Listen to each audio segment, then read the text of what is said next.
Detours. Brought to you by Sports and Spokes, the magazine for wheelchair sports and recreation. February 15th, 2025 marks a day hand cyclist Brandon Lyons will likely never forget. Lyons chased and eclipsed the 15-year-old world record for the most miles ridden in a 24-hour period, riding an astonishing 414.7 miles. Welcome, Brandon. How you doing, Bob? Thanks for having me. Hey, Brandon, while I was sitting here, I was just tinkering around looking, wondering how many miles did an able-bodied guy ride? And, Google's a fantastic thing because I get an instantaneous answer. But Christoph Strasser of Austria in 2021 did 637.66 miles at an average speed of 25.56. Now, you had mentioned as we were just speaking that you actually could have come close to making the podium for perhaps the third best cyclist period of all time at that distance. Yeah, it's correct. And actually at that event, there was an individual, Matthew Left-Hand. He actually broke the course record there. He did 575 miles, I believe. But it was very, very close. Coming towards the end of the event, I was sitting in fourth place. So had I known that, I think my strategy might have changed to kind of finish the race itself. But all in all, had an unbelievable performance and was really happy with the event. So before we get on to the event, I'm just looking at this. The old record was set by Germany's Thomas Lang, and it was 403.8 miles. So, when you were looking at that record, did you feel confident going into it that was an eclipsable record, or did it look insurmountable at any point?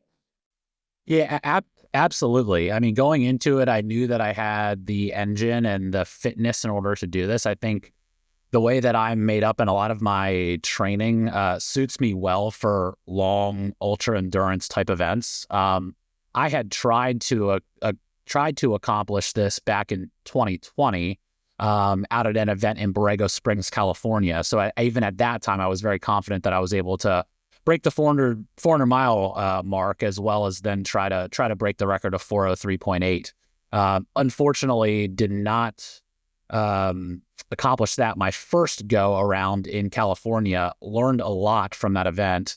Came back, looked at what Thomas had done, looked at the events that Thomas had competed at, and saw that he competed at this event in Sebring, Florida, which was only a few hours away from me up in Jacksonville. So looking at it that way, I had determined it would have been best for me to try to accomplish it on the same exact course that he had done, giving me the best, opportunity in order to break the record. Brandon, I know there had to be a lot of people involved in this. I know Chris Peterson of Carbon Bike was there. He was probably helping you swap out tires, keeping your equipment all top notch. Dietitian. There's so many different aspects to being able to succeed at this. You're the guy on the bike, but you had to have a strong support group too. Yeah, absolutely. And if you go to these ultra cycling events, they really break them up into two categories. There's a supported category as well as a non-supported category. I was in a supported category where I think a lot of the individuals who are trying to really get the best out of themselves, that gives you the best opportunity in order to do that. So as I crossed that finish line, it was not only me crossing that finish line, but the entire team behind me to get me there. Obviously, as you mentioned, Chris Peterson, as well as another guy named Steven Zurival. So the individuals at Top End, as well as Carbon Bike, were out there. Was just on a brand new bike, so thanks to them, was on a brand new frame for the past 2 months or so. And just the way that the equipment has come nowadays really gives you the best opportunity to go really fast for a really long time. So to have them out there was extremely motivating and supportive throughout the hard times throughout the night. That is definitely for sure. Hey, and speaking of night, what I find pretty interesting is I know you and I both know Dave Bailey, who won Ironman, and I think you did RAM with him also. You went cross country with Dave, correct? No, so I didn't do RAM with Dave. He did it with an individual, Greg Ward, I think was his name. Two of them got some bikes together who were previously in the motocross world together. Gotcha. I met David back in 2017, just on a bike trail. This was really shortly after I was injured. Actually, 2015. Shortly after I was injured, I was out in California going through a rehab program, brought my hand cycle out there, was just kind of cruising around on a bike trail, met another guy, first time I'd ever seen someone in a hand cycle out on the roads who was not myself.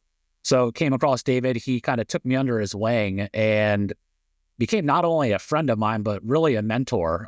He really gave me, a lot of the motivation, and he saw potential in myself that I didn't see as an athlete early on after my accident. So if it wasn't for David, I wouldn't be here. I wouldn't have been to the Paralympics or really competing with Team USA. That is definitely for sure. So I remember talking to Dave about when he was getting ready for RAM, and he was mentioning that he would get up at 2 o'clock, 3 o'clock, 4 o'clock in the morning, just various times, knowing he would have to ride through the night. Did you ever, in your training, in your preparation for this, did you get up at 2 in the morning and just go ride your bike just so you knew you could do it at 2 in the morning? No, and I've done it before, and a lot of it was going back to the first time that I had done a 24-hour event back in Borrego Springs. I didn't have any issues with riding through the night. Never felt tired, never felt like I was, kind of losing focus or losing energy at all like that. My body was kind of just on that clock already. I think what has helped me is obviously traveling with Team USA. My body's kind of used to always being on different time zones and just having to perform. So that has definitely helped. I've started to adapt, whether it'll be riding early in the morning before work, sometimes 4:30, 5 a.m., or then training sometimes in the late afternoon. So trying to keep my body guessing and really being able to adapt that way. But a lot of it was learning from that first experience that I did, seeing what went well, and then where I could kind of make changes to go after this one. And looking over the last 4 years, again, I was really confident that I was going to be able to do it because of where my fitness was at that time to where it's gotten to over the past 4 years. I was extremely confident. So as you reflect back over that 22 and a half hour period, tell me about what some of the most difficult moments were. I mean, you get going, everything is feeling really good. 5 hours in, you're riding away, but somewhere, I have to believe that somewhere 15, 16, 18 hours, you got to start to wear down. So where were some of the tough moments, and can you even isolate some of those? Absolutely. And there were 2 times that I'll never forget. As you mentioned, so this race was slightly different than the first race that I did in Borrego Springs in being at the time that you started the event. So in California, you started at 5 p.m.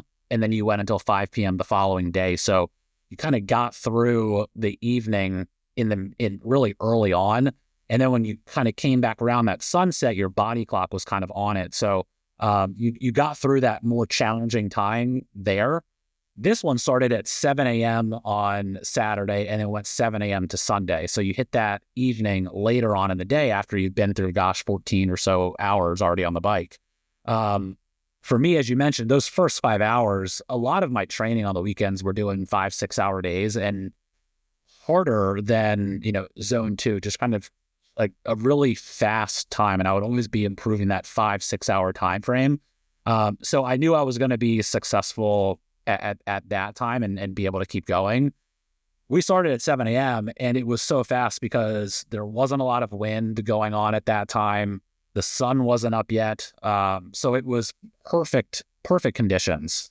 Cool morning, no wind, on a very flat course. So it was an opportunity to really get a lot of miles in at a short period of time. And that was really my strategy. So I really tried to knock that out. But the most difficult time came right around that 12 o'clock, 1 o'clock time frame up until 4:30 or so, because it was a extremely hot day that we have not had over the past 2 months in Florida as we've been going through winter, where temperatures got almost into the 90s. It was in the upper 80s with sun and wind that I picked up. So for the next, 5 or 6 hours or so, that were some of the most hardest conditions of the entire day, just because of the heat as well as the wind that picked up.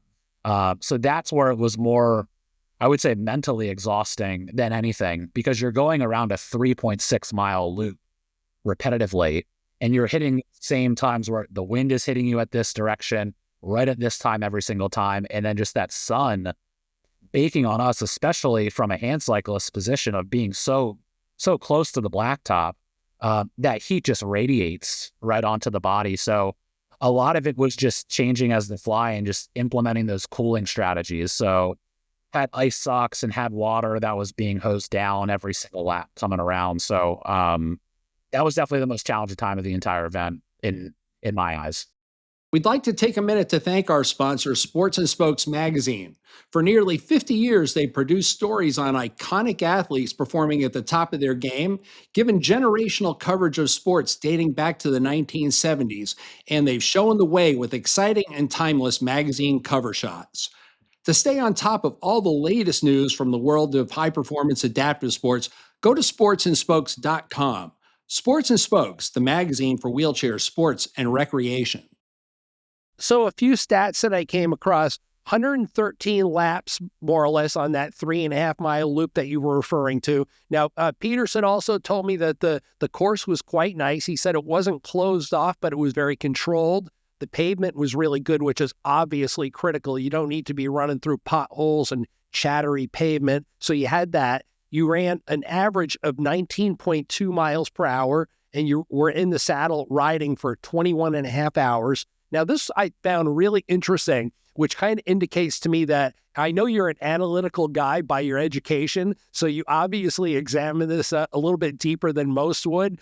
You basically consumed 8,090 calories, or consumed 8,166 calories, one of the two, and you burned just about the same. So I think it was 8,090 consumed and 8,166 burned. Was this wasn't by accident, was it?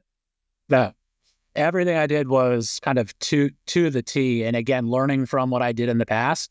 One of the things that was really great for me is that I had a great nutrition strategy 4 years ago. Didn't have any upset stomach, didn't have any issues with energy. And as you mentioned, Christoph Strauser, he was in Borrego Springs at the event that I did 4 years ago.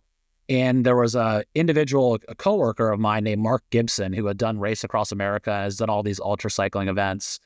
And he was one that really got me into this world. And I just learned a lot from him, what worked well from him from a nutrition strategy, him being an analytical guy just as myself, that we had every single lap kind of teed down every hour to understand how many calories I was going to burn, how many I was going to consume.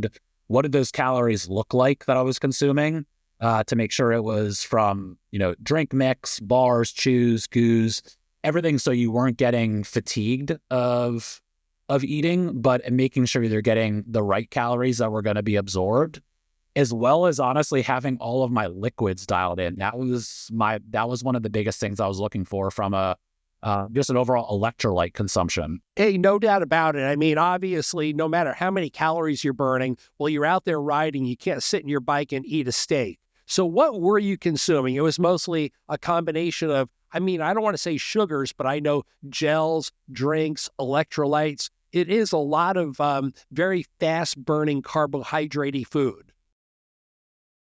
Yeah, from a high-level view, it is almost all sugar. So a majority of it was coming from liquid, just to make sure that I was still pushing water. So I was trying to get a lot of my calories from drink mix to force myself to drink. The only things that I actually ate from a solid food perspective was a peanut butter and Nutella sandwich twice throughout the day. But a majority of it was, I want to come in at my pit stop, I'm going to change out a water bladder. I already had a baggie full of all of my food that was going to cover me for the next 5 hours, grab that and go. So it wasn't really sitting around in the pit stop at all, eating, kind of resting, do any of that. It was trying to stay on the bike, moving as much as I possibly can. So I know this from having ridden long miles. People think, oh man, you're going to jump off that bike after 22 hours and you're going to go right over to In-N-Out Burger and start throwing down doubles. But it doesn't work like that. Your body is a little shut down. So how long did it take before you could really get into a point where you could go back to consuming proteins and more normal foods? Yeah. We actually had an award ceremony that morning, shortly after at 8 a.m. at like a little country club resort that was being held. and they had a breakfast. And it was like the last thing that I wanted to do was actually eat real food. I still had those 8,000 calories of such goo just sitting at the bottom of my stomach. The last thing I wanted to actually eat was real food.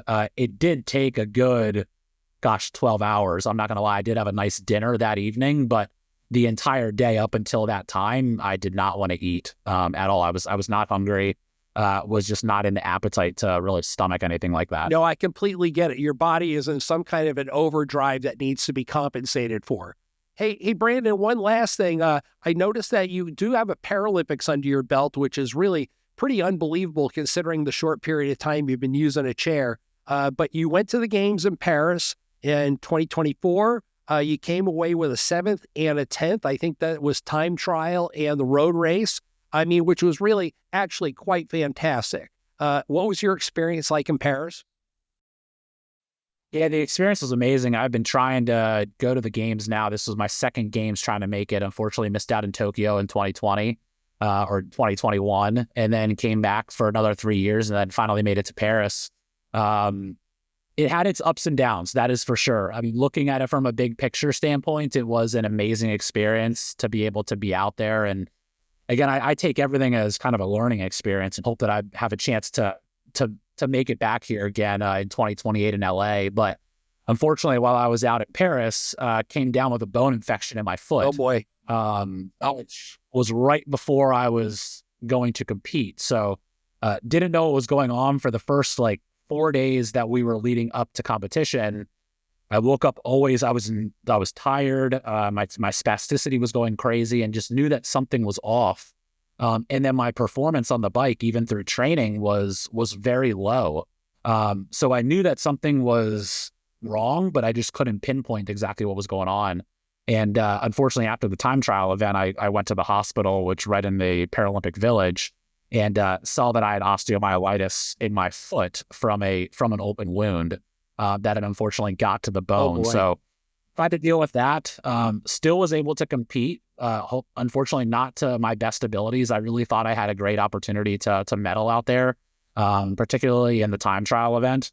So again, taking it as an opportunity to try to learn, see what I could have done differently, and try to make it back to 2028 as kind of a redemption story here. Man, you're a young guy. There's no doubt in my mind that you got a good games in front of you. 414 miles, 414.7 to be exact, in 24 hours. Fantastic record. Great job. Thank you, Brandon. Yeah, appreciate it. Thanks so much.